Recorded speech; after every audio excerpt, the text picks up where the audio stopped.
Alcohol and alcohol consumption in law enforcement is another dirty little secret that is rearing its head. I think, it's always been there, as I said, but it's something that agencies need to start looking at.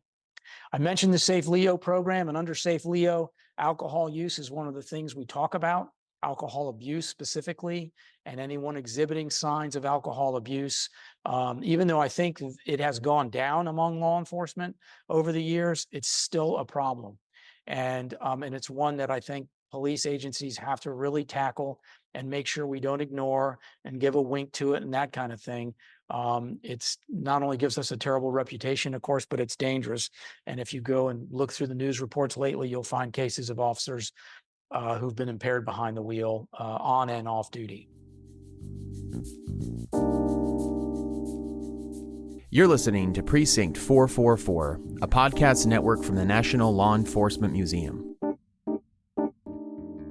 Today we're bringing you an episode from Lifeline, offering a holistic wellness approach focused on supporting American law enforcement, promoting resilience, safety, and survivability.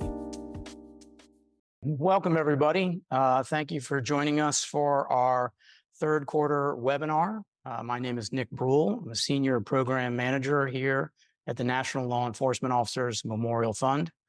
As always, we try and bring a different part of the National Law Enforcement Museum to you as we do these webinars. Today, I am in the DuPont Gallery, and the two pieces of artwork you can see over my shoulder were done by police officers. And this new exhibit at the National Police Museum is an exhibit of 50 pieces of artwork, all created by former or current law enforcement officers. So anyone who is coming to DC, the exhibit should be here for the next several months.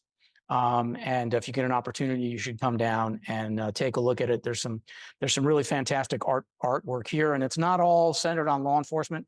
I chose to sit in front of these two pieces for obvious reasons, but a lot of it is a very diverse type of art. There's some sculpture. Most of it is watercolor and paintings. Anyway, what we're going to do today is what we normally do. Keith Williams is here. He is the Chief of Enforcement and Justice Services Division of NHTSA. We're going to hear from him, and then once we're done hearing from Keith, I will go over and bring everybody up to date on our statistics and our trends. So if I can, I'd like to welcome Keith Williams. Well, thank you, Nick. I appreciate that. And it's really a neat new gallery. I appreciate that art. Those two pieces are really nice. So thank you to everyone for joining the webinar today. We appreciate your interest in law enforcement and highway safety. Certainly hope you take some good information away from this today. I'm pinch hitting today for Rear Nelson, who manages the project and usually does this presentation with the National Law Enforcement Memorial Fund. And we certainly thank Nick and the NLEOMF for the hard work and the important work that they do. And we do important work together to promote and keep law enforcement officers safe as they do their job, specifically for us in the area of traffic enforcement. And it's a tough job. So we do appreciate that. Nick always says, and everybody at the Memorial Fund always says, their job is to keep names off the wall. And we certainly appreciate that critical work. And, they're critical to NHTSA's mission. And, in keeping law enforcement officers safe, we're better enabled to keep all road users safe. And that's the end game for us. And we really appreciate that. So, Nick, that's all I have today. I really appreciate the relationship with you. I know I don't get to interact with you all as much as I'd like to, but Rhea does a nice job, and we appreciate all the work we do through this project. So, Nick, back to you. Thank you. Okay, yeah, thank you, Keith. I really appreciate that, and of course, we appreciate our relationship with NHTSA. And to echo what Keith was saying, and most of you have probably seen these before, so this is not new. But again, the whole point about looking at these statistics, examining what's going on, doing the work that I do, and then gleaning what we can is what is informing the steps we can take to prevent a lot of these preventable things and to reduce crashes. And unfortunately, as in the last webinar, the numbers continue to go up. And I'm going to take you through what we're looking at right now. I'm also going to cover a little bit of our trip to IACP. Normally, I talk about, the Memorial Fund and who we are. You guys, I think, are all familiar with the Memorial, what it does, the museum, which I've talked about. And then, of course, I work for this component, which is the Officer Safety and Wellness Group. And in that is Safe Leo, which is suicide awareness for law enforcement. I'm one of their instructors. Then we have the Destination Zero program. Today, I'm going to play a video of one of our winners that I mentioned in our last webinar. They received their National Officer and Safety and Wellness Award for their program just this past month here in DC. And then, of course, NHTSA, who is sponsoring all the work that I do. So IACP was in Boston this year. This is kind of a cool patrol wagon that they had welcoming everyone there. This was a very good conference. We did a lot. We were very engaged on the floor. We met with several folks and we took the time to interview some people about some of their products, what they were doing in law enforcement. And this wasn't just traffic centric. We also have the ambassador program, and those are photographs of Matt Garcia interviewing. The lower one on the left is our CEO, Bill Alexander, as he talks about what's happening at IACP, and we're sharing with our audience what's going on. And then the other guy being interviewed is from a company called MedTech. And we always are looking at things that will save lives. This company had some really amazing mannequins and medical IFAKs and kits and things like that. And one of the things they had that was, I thought, very cool, and a lot of you may have seen them, but it was a full-scale canine mannequin that breathed, sighed, growled, moved for you to train officers on how to do first aid, CPR, and basic life-saving measures if your canine has been severely injured. But they also had a whole bunch of stuff for humans as well. I actually walked by one display that startled me of this mannequin that came straight out of a horror movie. I don't know. I think I had a nightmare about it that night. The Tesla truck, we saw that there were a couple of these on the floor. The new Tesla, I don't know what they're called. I can't remember what they're called, but there are these big sort of geometric shaped trucks that you see out there now. There are a couple of law enforcement agencies that are, I think, looking at those. And of course, you see on the right, the presidential limo was there. It's always sort of fascinating to see some of the tech that is there, to include drones, firearms. Axon is there with their body camera program. And then there's other agencies that we met that had new tools for conducting traffic lane closures with lit pathways. And I think we've shared some of those with you in the past, between Beacon for Life and the pucks compared to the flares and that kind of thing. There is also a company that has new anti-drone technology. So you can literally shoot a drone down with this big, I guess, electronic gun that interrupts its electronics or disrupts its signal. Anyway, all kinds of cool stuff. So let's get into where we are in 2024. This is our third quarter. We're already into the fourth quarter in October. So I'm going to bring us up to date. And if you've been watching the news, I had to add additional cases this very morning after a very bad crash in Colorado yesterday. So currently, for traffic-related fatalities, we have 42 in 2024 compared to 27 at the same time in 2023, which is a 56% increase. We're also higher in firearms, also in other causes. There have been, if you follow these things, some additional deaths related to 9/11 and exposure to the toxins down at the World Trade Center site. So NYPD and some of the other organizations that are down there have suffered continual losses from the fallout of, no pun intended, from that day in 2001. So that brings our totals up. We have 26 automobile crashes, 6 of which were single vehicle crashes. I always talk about these single vehicle crashes, and it's something that is largely preventable, and we need to do better, and I want to do better in analyzing those cases so we can really drill down and find out, as I've said before, what's happening behind the wheel. As of now, last night, we have 13 struck by fatalities. 2 Colorado officers were struck last night and pinned under a vehicle. And they were already on the scene of a crash, and they were struck by an impaired driver. The male officer, who has not been identified yet, succumbed to his injuries, and the female officer is in the hospital in critical condition. So, and as I said, that just came out this morning. And we've had 3 motorcycle crashes. So what I'll do is we'll bring us up to date on sort of the details on everything that's going on. I'll always break it down by agency type. This doesn't really make a difference. It's just kind of an interesting detail of the difference in different agencies.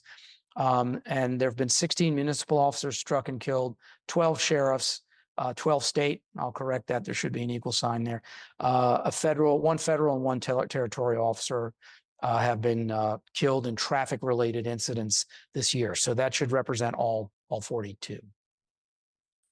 When we look at 2024 all the way through where we are now and automobile crashes, 4 involved a pursuit, 2 involved transporting an arrestee, and I think you've heard me talk about those 2 cases. One involved the transport vehicle rear-ending a vehicle on the highway, and the individual who was killed was ejected. And I think the arrestee was also injured. And then the other one was the sort of bizarre case of the deputy who drove off a boat ramp, and both he and the arrestee who was in the back drowned. And I think that has been attributed to simply the deputy was very new, wasn't familiar to this part of the country. He had come from, I think, New York, and wasn't that familiar with this new area where he was a deputy, and thought he was on the main road when he was in fact not, and on a rural road. 4 of the cases involved either people on an administrative run or coming and going, as we call it, meaning they had a take-home car and they were on their way home or on their way into work when they had their crash. 2 were parked on the shoulder. 8 were responding to calls for service. And as we've discussed, almost all of those are priority lights and sirens calls for service that they were responding to when they crashed. 2 were on traffic stops. 1 was on patrol when they had their crash. 1 was conducting an investigation on their way to do some investigative work. And then 2 were parked at a crash scene. And I would remind you that when we talk about struck-bys, for our purposes, struck-bys are individuals out of their cars hit by vehicles. We also connect and tabulate those crashes that are involved at crash scenes that are secondary crashes with vehicles parked either on a construction scene, at a crash scene, or when they're parked on the shoulder doing some kind of police work, or when they're on a traffic stop. But we don't count those vehicle crashes as struck-bys. We count the people as struck-bys. I've had this slide up before. I know that you've seen this. I just think it's a good quick comparison to show you in terms of vehicle crashes over 12 years where we've been. Last year, 2023, was a very good year, and now we're already above that by 4, and we still have some more months in the year to go, so we'll certainly break 2023's number and be higher this year. So the auto crash types, again, and at the end of the year, and I know this PowerPoint presentation, if you've watched it, it's probably a little stale in its design and things. And I'll for the 4th quarter, which will probably be happening at the end of January, I will be giving you a lot more detail. I'll be talking more about violations of slow down and move over. I'll be talking about how many of these cases involved impairment. I'll telling you how many of these cases involved officers not wearing their seatbelt. By January, I'll have all that data. And so some of this, in terms of the crash types, may actually change, and I may even dig down a little bit further to talk about what type of crash it was. But as you see, we had 5 that occurred at intersection, 1 that was a side swipe. We've had 5 head-on crashes, 6 that lost control. Those are your 6 single vehicle crashes. In each one of those cases, the vehicle left the roadway and impacted into a tree, an abutment, a pole, whatever it may be. 5 involved vehicles being rear-ended. 2 involved rear-ending vehicles themselves, so those officers were at fault in those. 1 into the river, and then there's 1 that involved fog, but I still haven't gotten the details of what type of crash it was. Was it a rear end or a head-on or I haven't gotten all the details on that. So that's just kind of a quick look at how the crashes are coming out. Struck by crashes, and this is really, we've talked about this for years now. Our good friends at respondersafety.com, the Emergency Responder Safety Institute, gathers details on all of this. And I don't know if you've seen it or not. We had the chief of Arlington, Texas Fire Department on a few webinars ago, and he talked about his program that refurbishes old fire trucks that they're no longer using and keeps the lights on them, and they use them as blocking vehicles at major crash scenes or at crash scenes, period. And there's a video out now. One of those blocking trucks was struck by a pickup truck the other night by a distracted driver, and it saved lives. And if you see the image here with this hook and ladder strung across the roadway, protecting everybody, nobody wants to, no fire department wants to lose their hook and ladder, since apparently it takes 5 years to get one replaced. That's not good for an agency to be without their truck. But it certainly saves lives, and certainly the TIM principles, which involve all of these high visibility markings, the strategy for lane closures, and the use of a heavy blocking vehicle to protect responders downstream, is a key component. And if more people applied TIM's principles, I think we would have fewer struck by crashes. Already, if you look at this, for the struck by crashes, one involved a tire deflation device. I would remind you that we had 4 killed last year deploying tire deflation devices. One was an attempt and arrest, and what happened in that, it was a chase.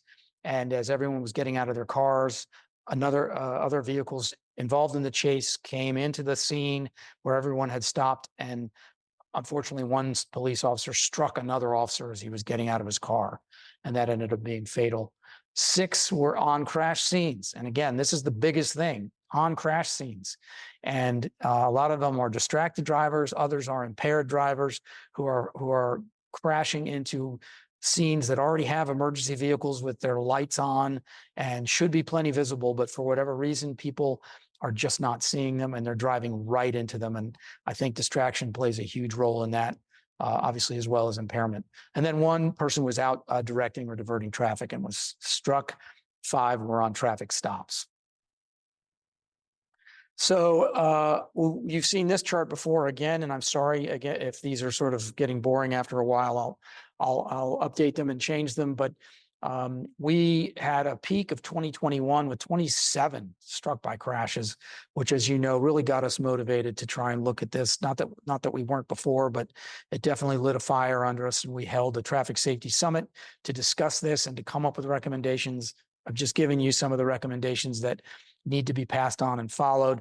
But again, 2023 was a pretty good year. We had a dramatic drop, and I was hoping that that was not only indicative of a change of driving behavior of people in the United States, as we saw that really aberrant driving post-pandemic with people just flying at 100 miles an hour constantly, people driving recklessly with just no concern for anyone else or themselves.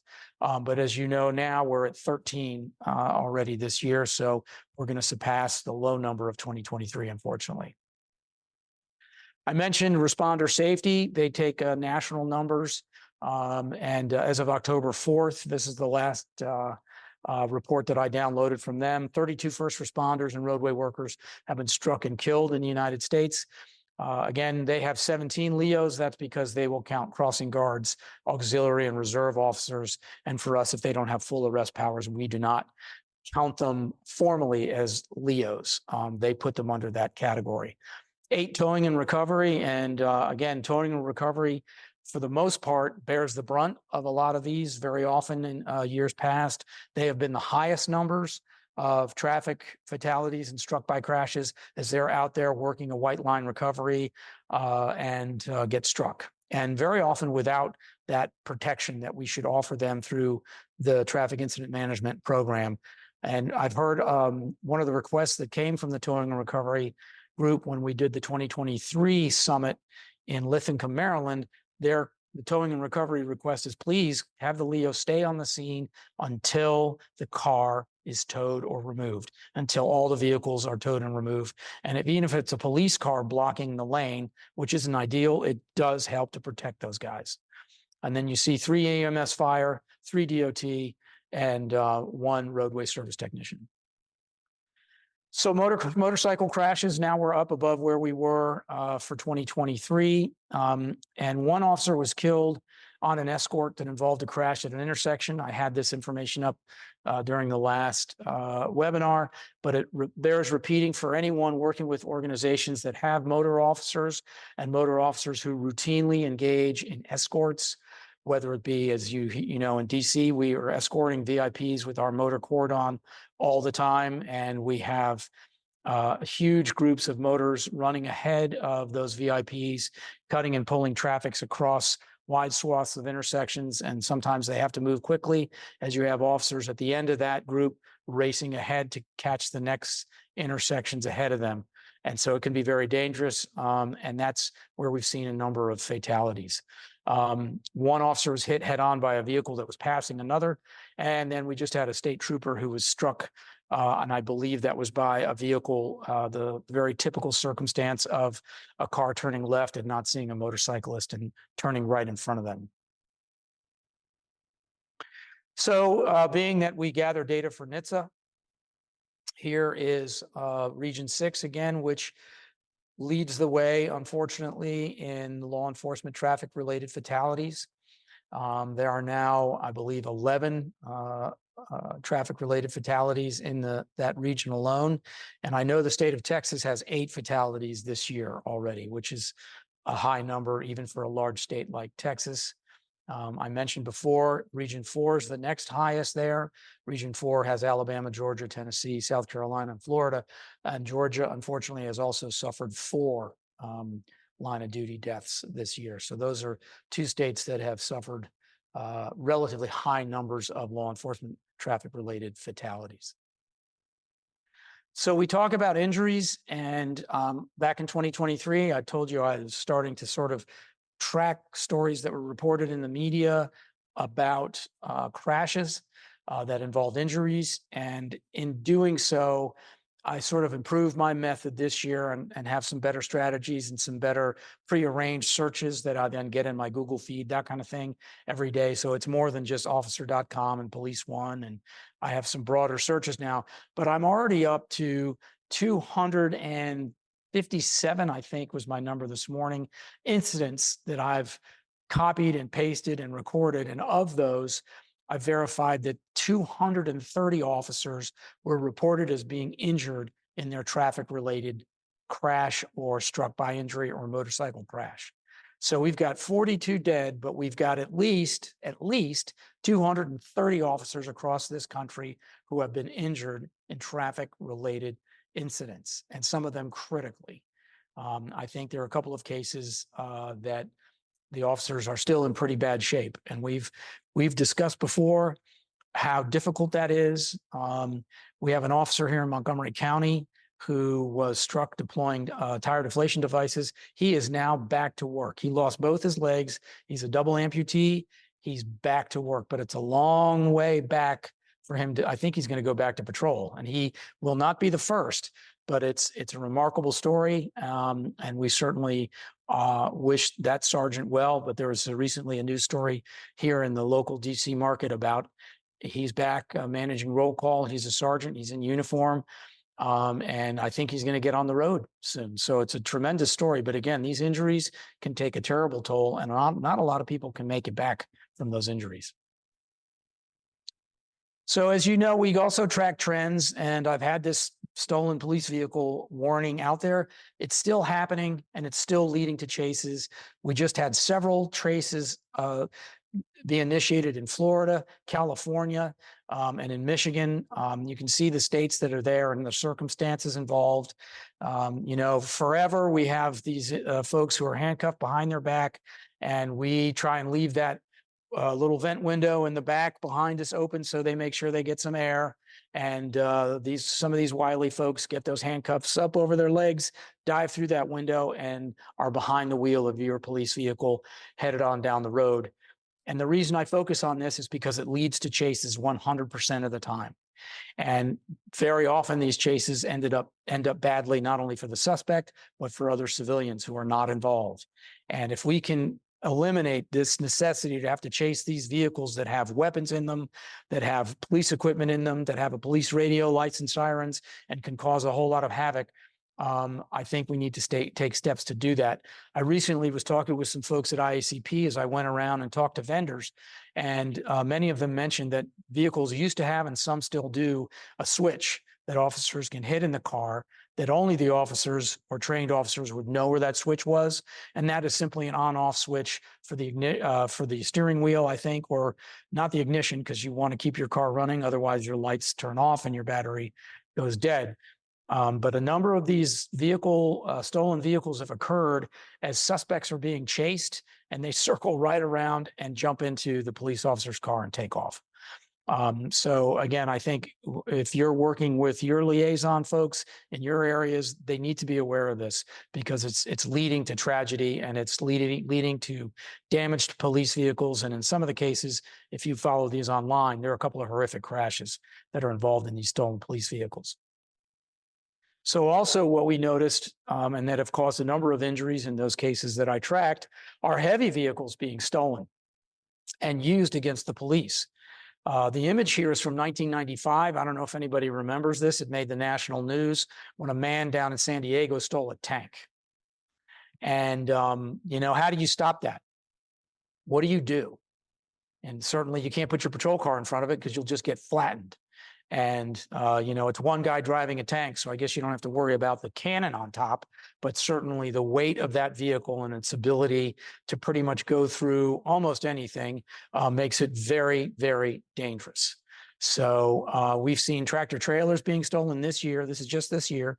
Construction equipment was taken and used against officers to batter out of a situation. Someone grabbed some farm equipment and drove it at officers who were trying to arrest someone in a rural setting. You heard about the bus maybe in Los Angeles that was taken over. They've stolen fire trucks. Ambulances have been stolen. We had an ambulance, not this year, but previously. DC had an ambulance that was stolen. And then again, there was a military truck also in California stolen that eventually became bogged down in the sand. But these are heavy vehicles that can cause a lot of damage and can be a real conundrum for police on figuring out, how are we going to stop this thing? Not only how are we going to bring this person into custody, but how do we disable it? Stop sticks may work on some of these vehicles, but they are very heavy and can keep going for quite a while. Certainly a lot of caution has to be taken when dealing with this heavier vehicle. So this is something that I saw more and more as I was going through cases this year. So our core topics, again, they remain the same, except I want to add one. And this is one that I'm also seeing more and more of, and there are very negative reports coming out. Now, I know that this has always existed in law enforcement. I was a cop for 26 years, and I knew lots of guys who had problems with alcohol, and some guys who were showing up to work in the bag. And back in the day, sometimes that seemed to be, I won't say tolerated, but people would turn a blind eye to it.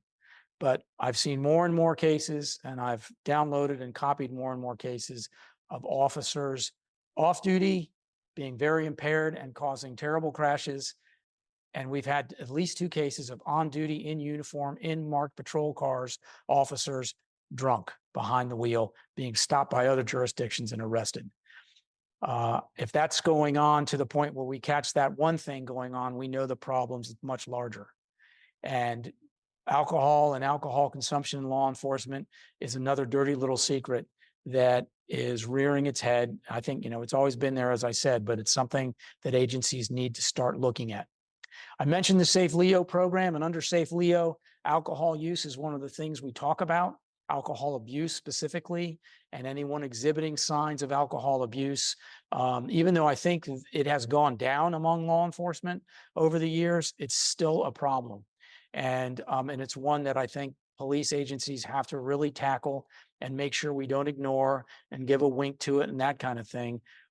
It's not only gives us a terrible reputation, of course, but it's dangerous. And if you go and look through the news reports lately, you'll find cases of officers who've been impaired behind the wheel on and off duty. Seatbelts, you guys know the story behind that. Still, 50% of officers involved in fatal crashes are not wearing their seatbelt.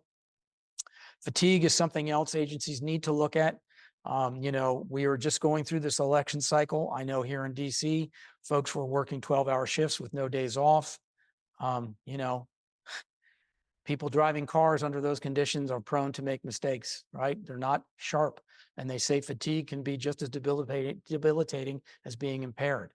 Slowed reaction time, the whole 9 yards. So all of that is something that needs to be paid attention to. We've covered tire deflation devices, right side approaches. You've already seen how those save lives. Body armor, we've talked about that. And of course, being seen, being visible out there, that includes your vehicles. Some of the vehicle crashes I've seen are vehicles that have no markings on them whatsoever. Again, I know that a lot of commanders like to have unmarked vehicles that have lights and sirens in them and that kind of thing. But if you're out on the road making stops, your vehicle you should look like the Metropolitan Police of London. You just can't miss their cars, and there's a reason behind it. Safety.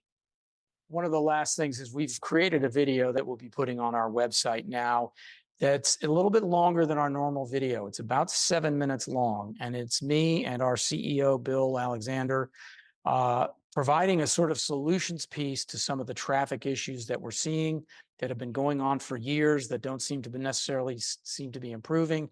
We wanted to go out and put a piece together that highlights what the issues are, offers some solutions and recommendations, and helps sort of everyone get their arms around where I think we need to be in terms of traffic safety. One of the big things we push is training and ensuring that we don't just, if we train with our firearms twice a year, we should train with our vehicles at least once a year. And I know that's a lot easier said than being done. It's so difficult, especially with as shorthanded everybody is to get training done. And some agencies are small, they don't have tracks. You're going to have to think outside the box, but it's critical that you do more than just a review of policy, that you update your policy, and that you have your guys constantly being trained on vehicle operations and making sure they're not engaging in bad habits. One of the things I've seen in a couple of the crashes that were highlighted, and if you remember Emily's reporting from last time, there are a couple of bad crashes involving law enforcement where the officers were speeding to a call and for whatever reason did not put on their lights and siren. And then they went through an intersection and killed somebody. To say that's unacceptable is obvious, but the practice of doing that has got to stop, and supervisors and people need to make sure that when you are being given a priority and you're expediting, you're doing so with all of your emergency equipment on. So this video will be released, put on our website in the next month, I hope, and we're hoping that we will be working with an organization called Below 100.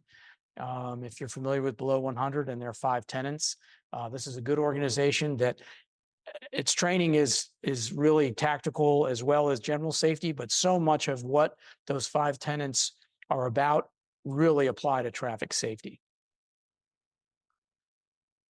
And so I think that's all I've got for you guys today. If anyone has any questions, just shoot me an email. I should have mentioned at the top that we'll take questions, and we always do.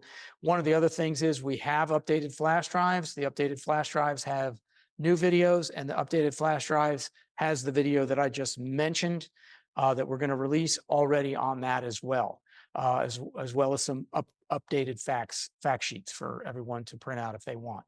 And as always, if you have someone you'd like to hear from or something you'd like to hear more on, please let me know.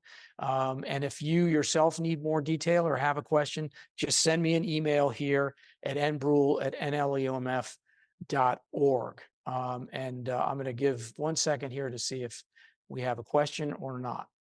Okay. All right. Well, I want to thank Keith Williams and, of course, Anna and Hannah, who are here helping me.